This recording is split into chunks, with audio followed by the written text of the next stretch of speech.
Laure, c'est une super entrepreneuse avec un parcours de ouf. Elle a fait de la recherche au MIT sur le jeu pour adultes dans le cadre de l'entreprise. Elle a enseigné là-bas. Et en revenant en France, elle a créé Plush and Nuggets parce qu'elle s'est dit, mais en fait, ça manque en France. Il y a des choses à faire. Et aujourd'hui, elle propose, eh bien, avec son entreprise, de réinventer le jeu en entreprise. Vous allez voir, je vais la laisser parler parce qu'elle en parle tellement bien que vous aurez envie de jouer pendant son pitch et juste après. Laure, c'est parti, c'est à toi. Je te laisse la scène. Je suis trop contente d'être là aujourd'hui. J'ai envie de vous dire à nous de jouer et je pense que c'est aussi un petit peu ce qu'on est en train de faire en ce moment. C'est tout bon, je peux y aller? On m'entend bien? Je suis toute seule, ça y est? Ok, excellent. Ça veut dire que tout va bien. Eh bien, donc bonjour à tous et à toutes et à tous d'ailleurs. Et moi, je m'appelle Laure. Je suis fondatrice de Plush and Nuggets et je suis entrepreneur depuis maintenant 4 ans. À la base et depuis le début, je suis avant tout une joueuse et plus particulièrement une joueuse de Rubik's Cube.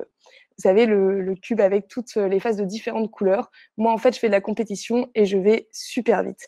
J'ai commencé le Rubik's Cube assez jeune et ça m'a montré qu'en fait, en manipulant des objets et en jouant, on arrivait à développer des compétences extraordinaires.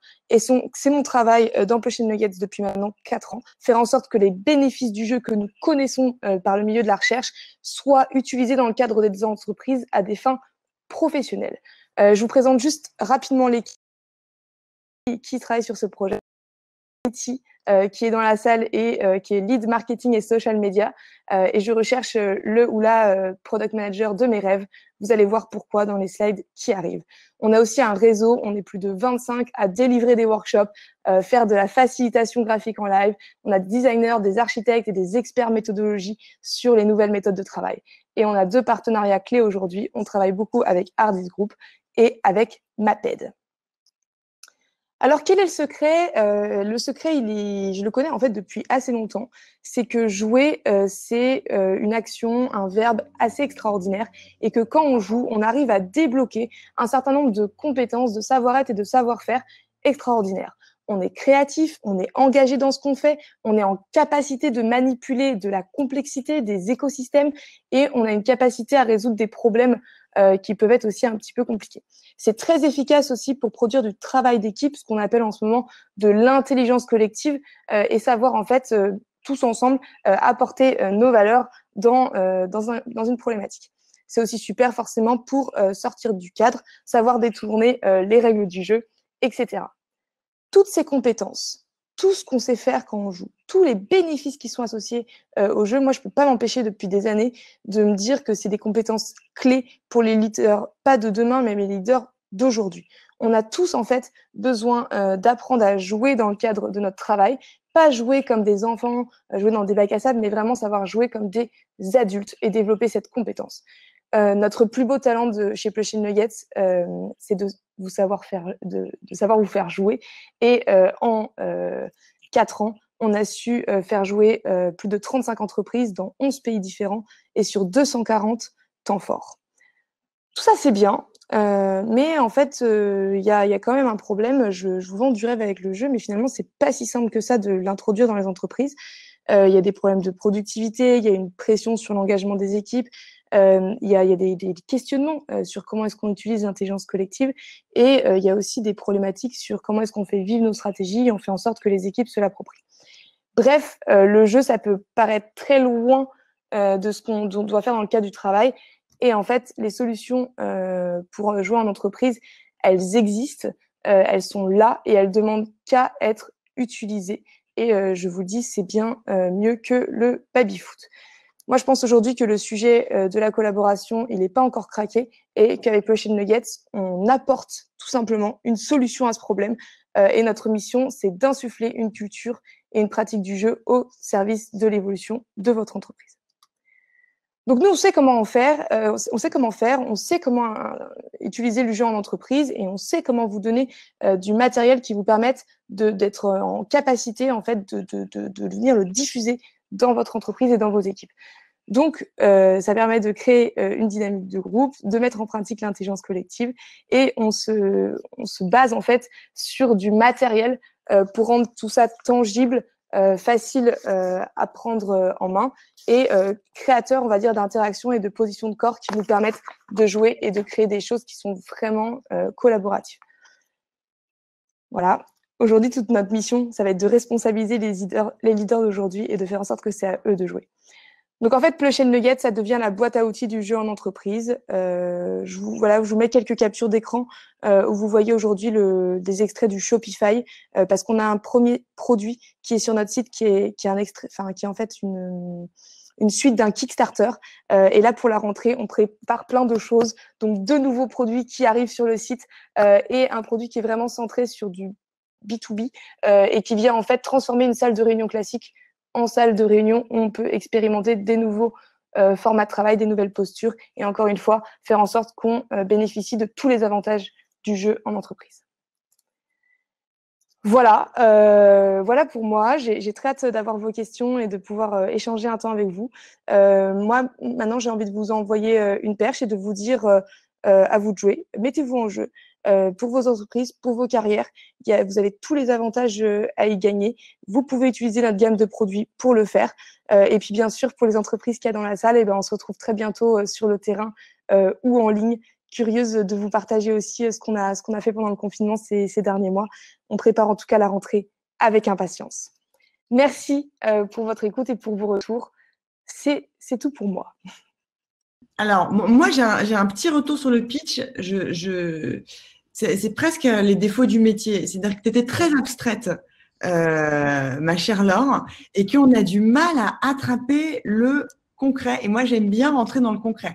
Et j'aurais pas fait le pitch comme ça parce que là, en fait, on a vu que tu étais très intelligente et que du coup, moi, avec un pitch comme ça, clairement, j'ai envie de faire appel à tes services pour faire du sur-mesure dans mon entreprise, que je me dis tu vas être fine, tu vas être smart, tu vas savoir t'adapter, tu vas nous faire interagir, j'ai aucun doute là-dessus. Mais je pense que tu as l'opportunité, c'est ce que tu es venu chercher à GoldUp, pour productiser. Et donc, tu vois, ton Shopify et ton outil, moi, j'aurais bien aimé que tu focuses là-dessus, que tu nous fasses une petite intro sur le game, mais beaucoup plus courte, et que tu focalises sur ce produit qui est un peu la partie, comment dire, de Plush & Nuggets et qui est un vrai pari parce que est-ce que avec des cartes à jouer et des consignes qui sont les tiennes, expérimentées sur le terrain de manière indépendante, je vais pouvoir faire jouer mes équipes. Là, il y a une question et je me dis tiens, il y a une innovation. J'aurais moins passé de temps sur expliquer que le jeu, c'est bien en entreprise. Je pense que ça, en 3 phrases, tu peux le caler. Et plus passer de temps sur l'expérience de ton jeu aujourd'hui que n'importe qui peut acheter. Et j'aurais teasé sur le fait que tout ça, c'est né de l'expérience de 4 ans sur le terrain et que du coup, ça m'aurait intéressé pour aller plus loin. Mais je pense que ce jeu de cartes-là, c'est un bon déclencheur pour donner envie peut-être d'aller chercher plus et le sur-mesure de l'or, tu vois. Alice, si je peux compléter ce que tu dis, tu vois, Laure, moi, j'ai trouvé ça hyper intéressant, l'aspect jeu, pour régler des problèmes ou pour améliorer la vie d'une boîte. Mais tu vois, sur votre site, vous vous définissez comme une playful agency. Et fine, vous avez le droit d'être une agence et tout, mais est-ce que vous n'êtes pas finalement une boîte beaucoup plus produit où vous donnez des produits et dans ce cas-là, tu n'es pas une agence. C'est d'abord une boîte de produits, puis après, si des gens veulent des choses custom, tu as des services un peu comme News, tu vois, qui proposent. Mais c'est clair que en tout cas, c'est plus sexy dans un premier temps de dire on a créé des produits qui vous aident à régler des problèmes avec des cartes, avec des dés, avec, je sais pas, tu vois, on les a pas forcément tous vus. Et hyper facilement et surtout, bah, c'est pas très cher, quoi, tu vois. Les jeux, t'es pas obligé parce que là, ça pouvait faire peur de dire attends, mais il faut que je parte sur une journée de séminaire avec 2 facilitateurs, un lieu, ça va me coûter 6 000 € la journée. Bah, peut-être pas, vous avez peut-être des jeux que je peux commander en ligne qui peuvent déjà m'aider à. Bah voilà, il y a une tension dans une équipe, je fais 2 heures avec ce jeu de cartes, ça peut aider dans un premier temps et puis peut-être qu'un jour tu arriveras à me vendre une semaine de team tous ensemble où on s'amuse. Mais en tout cas, c'était plus dans la forme parce que le fond de dire, bah voilà, remettre le jeu surtout à l'heure post-Covid et compagnie, où tout le monde se voit derrière un écran, c'est aussi c'est hyper intéressant. Mais on sent que tu maîtrises ultra bien le jeu et que tu as analysé psychologiquement ce qui se passe, toute l'intelligence collective, qui sont des sujets hyper passionnants. Quoi. On sent que c'est pas du tout… Moi, je trouve que tu te la pètes pas assez, Laure. Ouais. Parce qu'en fait, attends, c'est la seule prof de Serious Game française qui a été enseignée au MIT. Tu conseilles Spotify sur leur UX et leur persona. Enfin, je veux dire, là, tu nous as fait tout un blabla, mais qui n'est rien de tangible. Tu nous sors juste ces 2 punchlines et c'est fini. On te croit et on y va. Enfin, tu vois. Donc, il faut se la péter plus avec ton niveau, quoi. Non, mais moi, ce que je pense, c'est que tu nous aurais donné un exemple. Tu nous aurais donné un petit exemple d'un jeu concrètement. Un exemple de quelque chose que tu as vu dans une entreprise, qui s'est produit dans une entreprise. Et ça aurait expliqué vraiment tout le concept. Parce que je trouve que c'est une très bonne idée. Ton projet, et il est super intéressant. Et dans plein d'entreprises, ça pourrait être extrêmement utile. Et pas seulement dans des énormes entreprises, même dans des plus petites. Il y a parfois des conflits que tu peux désamorcer par le jeu. Mais j'ai pas compris quel jeu. C'est normal, je ne fais pas de jeu, je fais du matériel pour mettre en jeu les sujets. Je suis convaincue que c'est en fait aux équipes eux-mêmes de faire leur propre jeu et de produire leurs propres outils en fait. Et moi, le produit où je viens intervenir, c'est surtout pas pour créer le 1000e jeu de la résolution de conflits en entreprise, mais c'est vraiment pour travailler sur du matériel extrêmement brut et combiner ça avec du YouTube, avec du cours en ligne, etc. pour rendre capable les gens de le faire eux-mêmes. Je suis convaincue que c'est une… J'avais pas compris ça du tout. Mais je comprends. Je comprends. T'inquiète, Laure. Voilà. Tu donnes confiance, c'est juste une histoire de forme. Mais voilà, on a envie de le faire parce que tu donnes envie et on comprend pas bien comment ça marche. Voilà.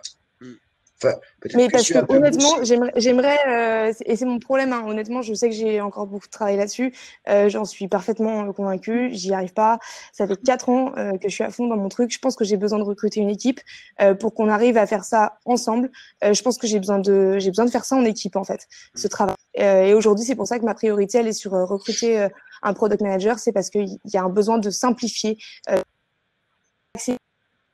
de suite en fait. Comment on peut utiliser ça? Moi, j'ai vu des équipes s'emparer de ces outils au Crédit Agricole, chez Schneider Electric, chez Maped, avec une efficacité juste extraordinaire. Je sais que le produit marche, je sais que ça fonctionne. Il me manque cette mise à échelle et il me faut une équipe en fait pour mettre à échelle. Voilà. Mais je rejoins complètement le reste les autres membres du jury, parce que c'est vrai que moi non plus j'étais pas sûr d'avoir compris en fait à quoi est-ce qu'on allait jouer, alors qu'on a complètement envie de te croire et de savoir que ça marche, mais c'est vrai qu'on savait pas à quoi ça jouait. Là peut-être vraiment le conseil de journaliste pur et dur, mais en fait l'enjeu c'est de se demander à la fin de son pitch, enfin de faire la liste des questions très simples auxquelles les gens doivent avoir la réponse. Qu'est-ce qu'on va faire? Combien ça va coûter? Combien de temps ça prend? Il faut qu'on soit combien? Si on n'est plus de temps, très bien. Est-ce que ça marche? Et par exemple, là, donc moi, je viens de comprendre que ça permettait de mettre des problèmes en jeu. Ok, mais lesquels? Est-ce que si mon manager me fait faire plus d'heures, est-ce que ça, on peut jouer pour régler ce problème-là? Est-ce que si je supporte pas un de mes collègues qui prend mes dossiers en charge à ma place, on peut régler ce problème-là par le jeu?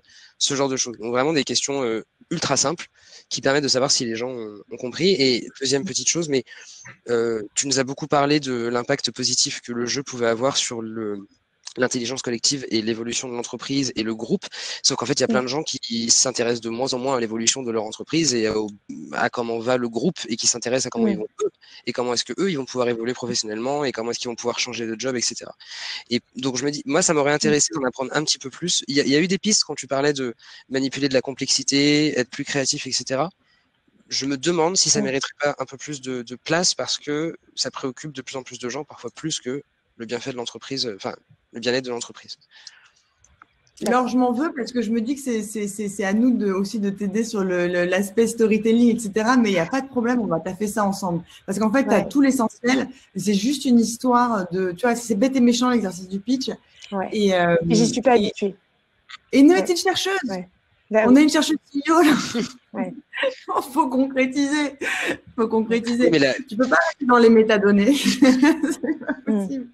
non, mais la très bonne nouvelle, c'est que ça paraît absolument limpide, que ce que tu fais est superbe. Voilà. Et mais on génial. verra Et- Ce qui est déjà bien. C'est... Et pour l'instant, on met juste un tout petit peu de temps à le comprendre, mais ça a l'air absolument limpide. Mais par contre, oui, effectivement, ce que disait Alice, c'est vrai, il faut se la péter un peu plus quand on a un parcours comme celui-ci, quand même. Ça, c'est super dur pour moi. Mais merci pour le conseil, je l'entends, c'est super dur pour moi. Voilà. Ok, On va te la péter, ok, ouais, on va essayer de travailler ça. Et puis, écoutez, justement, sur les problématiques qu'on peut traiter, ça peut vraiment être n'importe quoi. Moi, je fais pas mal de vision en ce moment, beaucoup de culture d'entreprise. Je pense que c'est peut-être ça que je rajoute dans mon pitch aussi. Il y a clairement un enjeu de culture et ces outils, ils permettent de travailler ça et de la co-construire concrètement. Et je pense que c'est peut-être un maillon de mon pitch qui pourrait m'aider pour organiser tout ça. Oui. Merci. Carrément. Merci à toi alors et bravo. Bravo. Bravo, bravo.